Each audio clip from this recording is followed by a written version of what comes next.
আসসালামু আলাইকুম। জাপান বাংলাদেশ ব্লগে আপনাদের সবাইকে স্বাগতম। আমি হামিদ আজাদ জাপানের সেন্দাই থেকে বলছি। আজকে আপনাদের কাছে আমি শেয়ার করব জাপানের ল্যাঙ্গুয়েজ স্কুলগুলোতে কিভাবে পড়ানো হয়। আমি এর আগে একটা ভিডিও করেছিলাম, সেই ভিডিওতে দেখিয়েছিলাম জাপানিজ ল্যাঙ্গুয়েজ স্কুলে হিরাগানা এবং কাতাকানা কিভাবে শেখানো হয়। তো আজকে আপনাদের জন্য আমি তিনটা বই সংগ্রহ করেছি। একটা হচ্ছে কাঞ্জির বই এবং এই দুইটা বই হচ্ছে গ্রামারের বই। কিভাবে জাপানের ল্যাঙ্গুয়েজ স্কুলগুলোতে তারা গ্রামার শেখায় বা কাঞ্জি শেখায়, কি কারণে কোনো স্টুডেন্ট ফেল করে না বা কি কারণে কোনো স্টুডেন্ট খারাপ রেজাল্ট করে না, একটু পড়াশোনা করলেই আপনি জাপানিজ ল্যাঙ্গুয়েজ স্কুলে পাশ করতে পারবেন। ওই ভিডিওতে আমি বলেছিলাম যে পরবর্তী একটা ভিডিওতে আপনাদেরকে দেখাবো জাপানিজ ল্যাঙ্গুয়েজ স্কুলগুলোতে কিভাবে পরীক্ষা নেওয়া হয়, কিন্তু সময়ের অভাবে আমি সেটা দেখাতে পারিনি। আজকে এই তিনটা বই নিয়ে আপনাদের কাছে রিভিউ করব এবং পরবর্তী ভিডিওতে জাপানিজ ল্যাঙ্গুয়েজ স্কুলগুলোতে আসলে কিভাবে পরীক্ষা নেওয়া হয় সেটা নিয়ে আলোচনা করার চেষ্টা করব। তো চলুন ভিডিওটি শুরু করা যাক। এখনো পর্যন্ত আমার ইউটিউব চ্যানেলটি সাবস্ক্রাইব না করলে সাবস্ক্রাইব করবেন, ফেসবুক পেজ থেকে দেখলে অবশ্যই পেজটি ফলো করবেন। জাপান রিলেটেড যে কোনো ধরনের ভিডিও কিন্তু আমার এই চ্যানেলের মাধ্যমে পাবেন। আপনারা অনেকে আমার ভিডিও দেখেন, লাইক করেন না, কমেন্ট করেন না, শেয়ার করেন না, সাবস্ক্রাইব করেন না, যেটা খুবই দুঃখজনক। প্রত্যেকটা অথেন্টিক ইনফরমেশন কিন্তু আমার এই চ্যানেলের মাধ্যমে আপনারা পেয়ে থাকেন, তারপরেও আপনারা আমাকে সাপোর্ট করেন না। একটা জিনিস মনে রাখবেন, এইরকম বই নিয়ে কিন্তু রিভিউ কেউ করবে না, কারণ আসলে জাপানের সময়টাই নাই। কিন্তু আমি চেষ্টা করি আমার দ্বারাই আপনারা যেন একটু ভালো কোনো কিছু করতে পারেন, বাংলাদেশ থেকে যেন সুন্দরভাবে ল্যাঙ্গুয়েজটা শিখে আসতে পারেন, জাপানে এসে আপনাদের অনেক উপকার হবে। তো চলেন এই তিনটা বইয়ের রিভিউ আপনাদেরকে করে দেখাই। যেহেতু এইভাবে যদি আমি ভিডিওটা করি তাহলে আপনারা ভালোভাবে বুঝতে পারবেন না, যে কারণে আমি ভিডিওটা সুন্দরভাবে করার চেষ্টা করতেছি। প্রথমে N5 এর একটা কাঞ্জির বই আপনাদেরকে দেখাচ্ছি। প্রথমে এখানে রয়েছে 1 থেকে 10 পর্যন্ত কাঞ্জি, তারপরে সেন মান ইয়েনের কাঞ্জি রয়েছে। ডাইন সাইডে যদি খেয়াল করেন, এখানে কিন্তু বাম সাইডে ইচিনির কাঞ্জি দেওয়া আছে, আর ডান সাইডে প্র্যাকটিস করার জন্য 5টা করে বাক্স রয়েছে, এখানে আপনি প্র্যাকটিস করবেন। তারপরে কাঞ্জি ও ইয়োমিমাশো, মানে আপনাকে পড়তে হবে। পড়ার পাশাপাশি এখানে কিন্তু ফাঁকা দুইটা ঘর দেওয়া রয়েছে, এই ঘরে এই কাঞ্জিটার হিরাগানা আপনাকে লিখতে হবে। দেখেন, এটা কিন্তু হিতোৎসু, হিতোৎসু কিন্তু হিরাগানাতে আপনাকে লিখতে হবে। এই উপরে যেটা আপনি পড়ে আসতেছেন, নিচে কিন্তু এখানে আপনাকে পড়তে হবে এবং লিখতে হবে। দেখেন, এই যে দুইটা কাঞ্জি, এই দুইটা কাঞ্জিকে নিয়ে 5টা তারা বাক্য তৈরি করেছে। এই 5টা বাক্য আপনাকে পড়তে হবে এবং লিখতে হবে। এরপর নিচে রয়েছে কাঞ্জি ও খাকিমাশো, তার মানে কাঞ্জি আপনাকে এখানে আরেকবার লিখতে হবে। এই যে হিতোৎসু দেওয়া আছে, হিরাগানা দেওয়া আছে বাম সাইডে, আপনাকে এখানে কাঞ্জি বসাইতে হবে। দেখেন ইচি নিচি, এখানে কিন্তু একটা হিরাগানা দেওয়া আছে, বাম সাইডে আপনাকে কিন্তু কাঞ্জি লিখতে হবে। তার মানে উপরে যে কাঞ্জি দুইটা আপনি প্র্যাকটিস করতেছেন, প্রথমত আপনি সেটা পড়তেছেন প্লাস লিখতেছেন, আবার নিচে এসে শুধু কাঞ্জি লিখতেছেন। এই যে দুইটা কাঞ্জি, এই দুইটা কাঞ্জি জাস্ট এই এক পৃষ্ঠা ধরে লেখা। যদি আপনি এই 5টা সেন্টেন্স পড়েন, পাশাপাশি এই যে 8টা যে বাক্য তৈরি করেন আপনি বা লেখেন এখানে, ঠিক আছে, তাহলে কি এই দুইটা কাঞ্জিকে আপনি কখনো ভুলবেন? পাশাপাশি ডাইন সাইডে কিন্তু ছবি আঁকানো রয়েছে। এবার যদি পরের পেজে যাই, সেম যতগুলো কাঞ্জি রয়েছে সবগুলোর কিন্তু সেম ভাবে লেখা। এখানেও কিন্তু দুইটা কাঞ্জি রয়েছে, এই দুইটা কাঞ্জি লেখার পর এখানে কিন্তু 5টা বাক্য রয়েছে, তারপরে এখানে কিন্তু 8টা শব্দ রয়েছে, যার মাধ্যমে আপনি এই কাঞ্জিটা আঁকবেন। এখানে কিন্তু ছবিও দেওয়া আছে। প্রতিটা পেজে 2টা করে কাঞ্জি, জাস্ট এই 2টা কাঞ্জি যখন আপনি বারবার লিখবেন, বারবার পড়বেন, আপনি কি কখনো ভুলবেন? এই জিনিসটা আপনি মাথায় রাখবেন।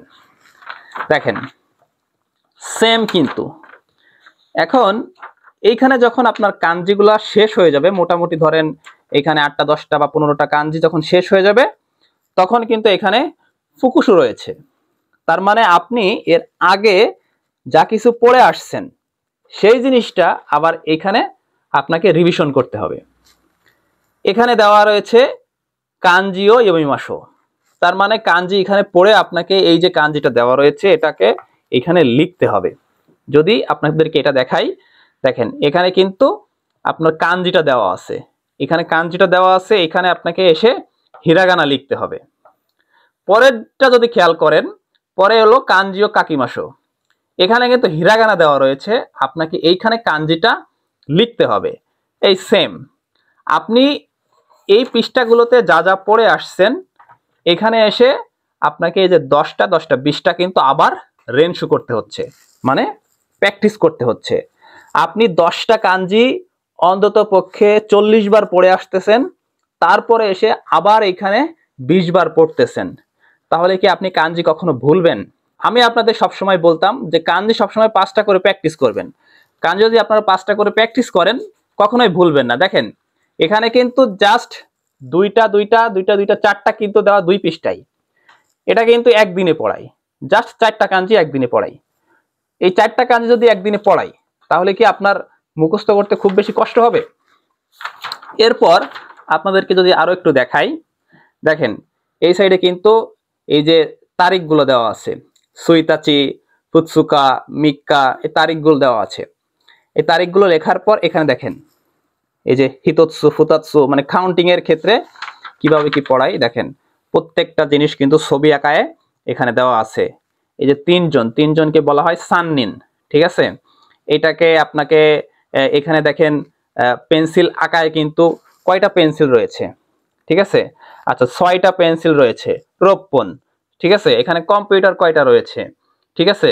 এই যে প্রত্যেকটা জিনিস কিন্তু ছবি আঁকায় সুন্দর করে শেখানো হয়। এখানে দেখেন টাকা পয়সার হিসাব কিতাব, তারপর এই যে কাঞ্জিগুলো পড়াবে, এই কাঞ্জিগুলো পড়ানোর আগে কিন্তু এখানে ছবি আঁকায় প্রত্যেকটা জিনিস কিন্তু সুন্দরভাবে বুঝিয়ে দেওয়া হয়েছে। দেখেন এখানে গেতসুর কাঞ্জি, এই যে গেতসুর কাঞ্জি, এখানে কার কাঞ্জি, দেখেন কার কাঞ্জি, ঠিক আছে। তো এই যে ভাবে যখন আবারও আপনার এই যে কয় পৃষ্ঠা, 1 পৃষ্ঠা 2 পৃষ্ঠা 3 পৃষ্ঠা 4 পৃষ্ঠা যখন শেষ হয়ে যাবে তখন কিন্তু আবার এই ফুকুশু করতে হবে আপনাকে। যখনই আপনি এই ফুকুশু করবেন তখন আপনার মাথার ভিতরে কিন্তু এই 4টা পৃষ্ঠার কাঞ্জি সব আরেকবার করে প্র্যাকটিস হয়ে যাবে, ঠিক আছে, এবং আপনার মাথার ভিতরে ঢুকে যাবে। তো এইভাবে যদি বাংলাদেশ থেকে পড়ানো হতো আমার মনে হয় কোনো স্টুডেন্ট ফেল করতো না, জেএলপিডি বা নাটে ফেল করতো না। বাংলাদেশের পড়াশোনার সিস্টেম আর জাপানের পড়াশোনার সিস্টেম কিন্তু সম্পূর্ণ ভিন্ন। যত পৃষ্ঠায় দেখেন না কেন সব কিন্তু সেম ভাবে কিন্তু এখানে পড়ানো হয়। এটা হচ্ছে কাঞ্জির বই। এখন আপনাদেরকে দেখাবো গ্রামার কিভাবে করানো হয়। এটা হচ্ছে N5 এর একটা গ্রামারের বই। এই যে এখানে ওহায়ো গোজাইমাস, ঠিক আছে, কন্নিচিওয়া, কোনবানোয়া, হ্যাঁ, এগুলা কিন্তু ছবি আঁকায় কোথায় কি বলতে হয় এটা কিন্তু সুন্দরভাবে এখানে বোঝানো রয়েছে। এইখানে দেখেন সুমিমাসেন, ইয়ে, ঠিক আছে, এগুলো কিন্তু সুন্দরভাবে কোথায় কি করতে হয় ছবি আঁকায় কিন্তু বোঝানো হয়েছে।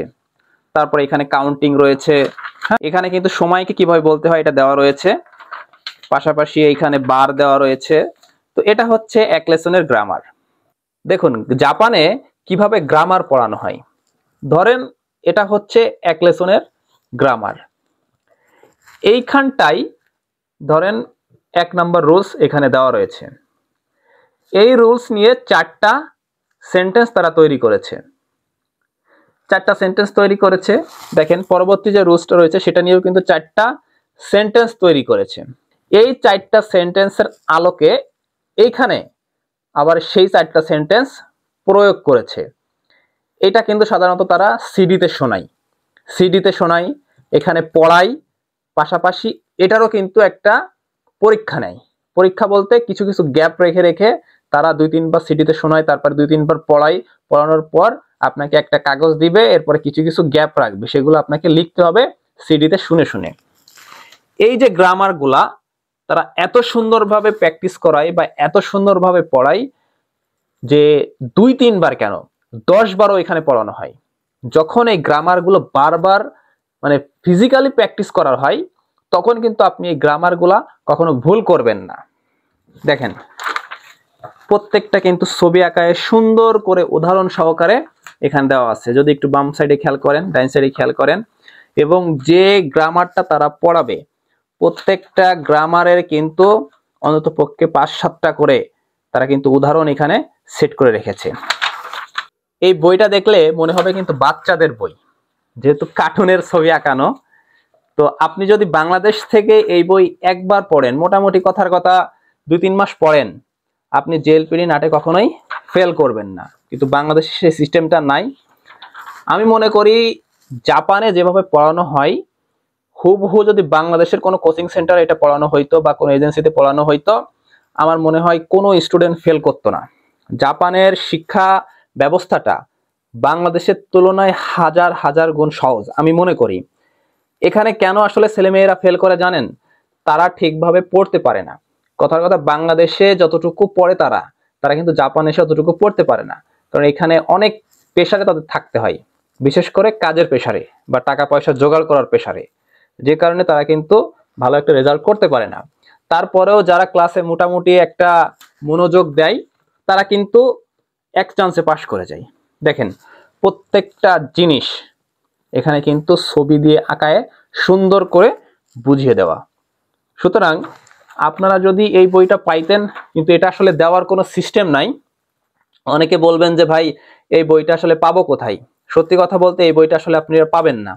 এটা যখন জাপানে আসবেন তখন আপনাদের স্কুল থেকেই এরকম একটা বই দিয়ে দিবে। এটা হচ্ছে N5 এর। তো আমার কাছে আর একটা বই রয়েছে, সেটা হচ্ছে N4 এর, সেটা আপনাদেরকে এখন দেখাবো। এই বইটা হচ্ছে N4 এর বই। তো এখানেও দেখেন সেম ভাবে ছবি আঁকায় আঁকায় কিন্তু সুন্দর সুন্দর ভাবে এখানে কিন্তু বুঝিয়ে দেওয়া যে এই যে আপনি রুলসটা পড়তেছেন, এই রুলসের আলোকে এখানে কিন্তু আপনাকে রেনশো করাচ্ছে। সুতরাং এইভাবে যদি আপনি পড়েন আপনি কখনোই ভুলবেন না বা আপনি কখনোই ফেল করবেন না। এবং জাপানে কিভাবে পরীক্ষা নেওয়া হয় আমি পরবর্তী ভিডিওতে ইনশাল্লাহ আপনাদেরকে দেখানোর চেষ্টা করব। এবং কিভাবে আসলে পরীক্ষাটা হয় বা কিভাবে পড়তে হয় এটা যদি আপনি জানেন বা একটু যদি জাপানে এসে পড়াশোনা করেন তাহলে আপনি কখনো ফেল করবেন না। তো N4, N5, N3 যাই বলেন না কেন সব বইতে কিন্তু এইভাবে আপনার প্রত্যেকটা জিনিস বুঝিয়ে দেওয়া, যার কারণে সহজেই অল্প একটু পড়াশোনা করলেই আপনি ক্যাচ করতে পারবেন। আমি আমার জায়গা থেকে আপনাদেরকে একটু ধারণা দেওয়ার চেষ্টা করেছি যে জাপানের শিক্ষা ব্যবস্থাটা কেমন বা তাদের ল্যাঙ্গুয়েজ স্কুলের বইগুলো আসলে কেমন হয়ে থাকে। আশা করি বুঝতে পারছেন। তো এই সিস্টেমটা যদি আমাদের বাংলাদেশে কোনোভাবে নেওয়া যেত তাহলে বাংলাদেশ থেকে একটা স্টুডেন্ট N4 সহজে পাশ করে জাপানে আসতে পারতো। আর যখনই তারা N4টা অন্ততপক্ষে বাংলাদেশ থেকে কমপ্লিট করে আসতো, জাপানে এসে কিন্তু তাদের মাথা থেকে চাপটা কমে যেত। তো এই বইটা আসলে পাওয়ার কোনো উপায় নাই বা আমি চাইলেও আপনাদেরকে দিতে পারবো না। তবে আপনাদের জন্য একটা সাজেশন আমি দিতে পারি। আপনারা তো এই বইটা দেখলেন, এই বইটাতে কিন্তু সম্পূর্ণ প্র্যাকটিসের উপরে করা। সুতরাং আপনি বাংলাদেশে থেকে যদি এভাবে প্র্যাকটিস করেন, একটা জিনিস নিয়ে বারবার যদি প্র্যাকটিস করেন তাহলে আপনিও জেএলপিডি নাট সহজে পাস করতে পারবেন। ভিডিওটি কেমন লাগলো অবশ্যই কমেন্ট করে জানাবেন এবং ভিডিওটা কিন্তু খুবই গুরুত্বপূর্ণ, অবশ্যই শেয়ার করতে ভুলবেন না। সবাই ভালো থাকবেন, সুস্থ থাকবেন। আল্লাহ হাফেজ।